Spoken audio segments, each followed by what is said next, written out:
In this video, we present BiRDy, a fully web-based platform performing participant role detection in multi-party chats. This demo contains examples of language which may be offensive to some listeners.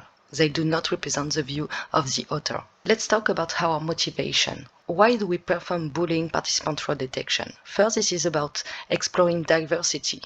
Most of the player work have mainly considered the task as a binary classification problem, seeking to distinguish hate and non-hate speech. They have also investigated mainly this phenomena while occurring on public platforms. However, private instant messaging platforms and channels have been recently pinpointed as one of the main platforms used to perpetrate bullying, especially among teens. There is currently few studies investigating both participant role detection and multi-party setting. Another reason is also to better understand the different participant role of involvement in cyberbullying episodes.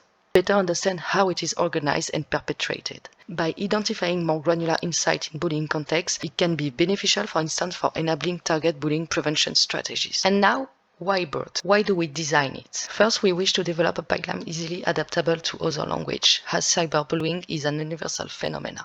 Secondly, as we already mentioned, we are interested in addressing the task of participant role detection, especially in multi-party setting, in order to explore solutions enabled to handle conversation data. Third, we wish to provide a tool allowing to perform participant role detection for different purposes, so we address the task at both fine and coarse level. Which means that with BiRDy it is possible both to identify participant role of the author of exchanges message during the conversation and also to identify for an entire conversation what is the unique role of each chat participant. In order to design BiRDy, we've used two datasets, one in French and another in Italian. These datasets were collected through role-playing games mimicking cyber-aggression situations that may occur among teens on private instant messaging. The French one has been collected in high school and the Italian one in lower secondary school. Both of them consist of conversation manually annotated using a multi-level annotation scheme. In detail, the French dataset named Cyberagression V1 is composed of 19 conversations, including 4 addressing the problem of homophobia, 7 the problem of obesity, 2 the problem of religion, and 6 about ethnicity. On average, conversations are composed of 189.8 messages of 6.6 tokens each. Concerning the Italian dataset named Cyberviolenza Ado V1, it consists of 10 conversations, including 4 about gender and division of sport practice, and 2 conversations per cyberaggression situation addressing the problems of interference in other business, lack of independence, parental intromission, and web virality. Exchange messages are on average about 211.4 of 6.6 tokens each. The links below refer to the paper detailing each of these datasets. As mentioned before, the BiRDy pipeline consists of 2 main tasks. The first consists of labeling participant role on exchange messages, and the second one in assigning a unique role to chat participants. In detail, fine-tuned multi-lingual BERT models are trained to classify each exchange message according to the role of the user, such as victim, bully, conciliator, bystander assistant, or defender. The fine-tuning methodology consists of exploring the use of contextual window by collecting for each message the end previous sentence uttered by the same user. By applying this methodology, we aim at reorganizing the structure of events that unfold in the narrative, which is totally entangled due to the semi-asynchronous nature of the contribution of chat participants. Once roles are predicted for the given conversation, a role scoring function is computed to assign a unique role to users by considering the probability established by the model. It means that for a given user identified with a certain role, we sum the probabilities generated and we divide it by the number of messages posted by it in order to ponderate. In addition, to evaluate the ability of a given classifier to predict the appropriate role to users, we have established a confidence score. It is aiming at detailing for each label the degree of likelihood per user, such as for each role scoring compute for each user, we divide it by the sum of role scoring of the other user obtained for a given label. In order to get bigger value, we multiply it by the number of users. Here, this is a demo of BiRDy available online. As you can see on the left, there is a possibility to test BiRDy on your own data. Just the data has to be on a CSV format and to contain a column with a username or ID and another column for messages. It has to be 1 line per message.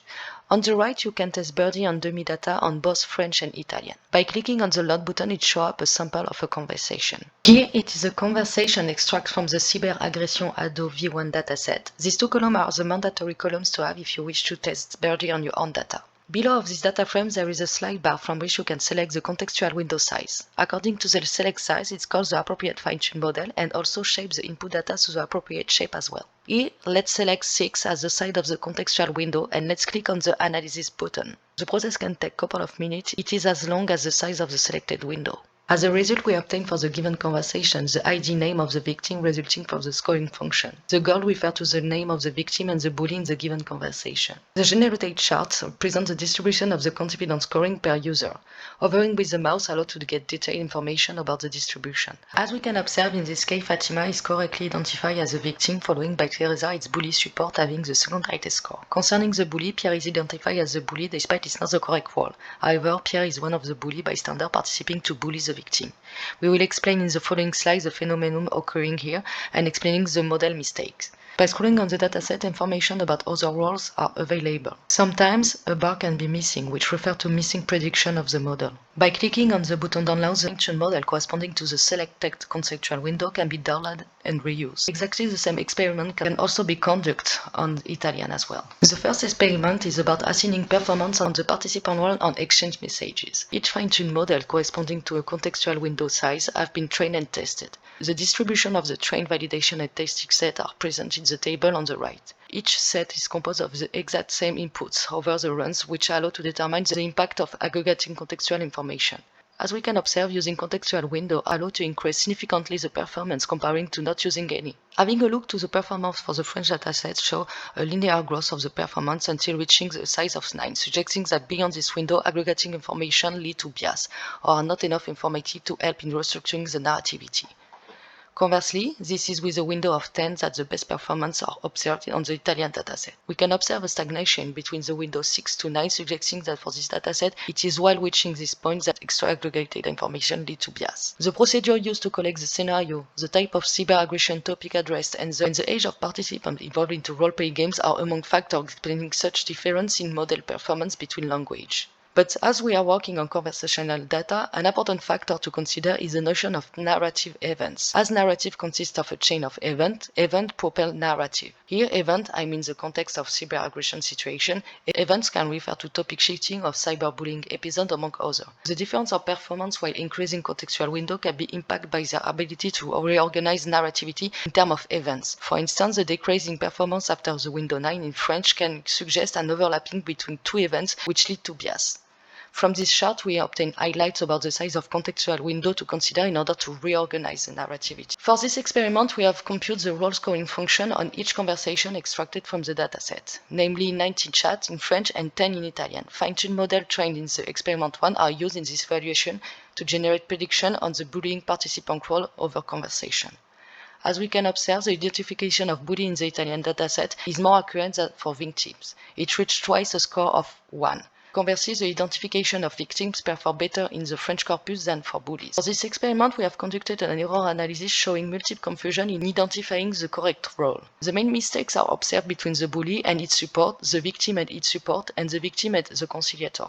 As we can observe in this example, in which the bully say, "Go back home, dumb," and the bully support answer, "You're gonna contaminate all of us, you garbage." In this example, both the bully and the bully support comment using abusive derogatory language or insult deliberately harmful. In the case of victim and victim support, both of them are targeted by the bully and their bystander while they are defending themselves.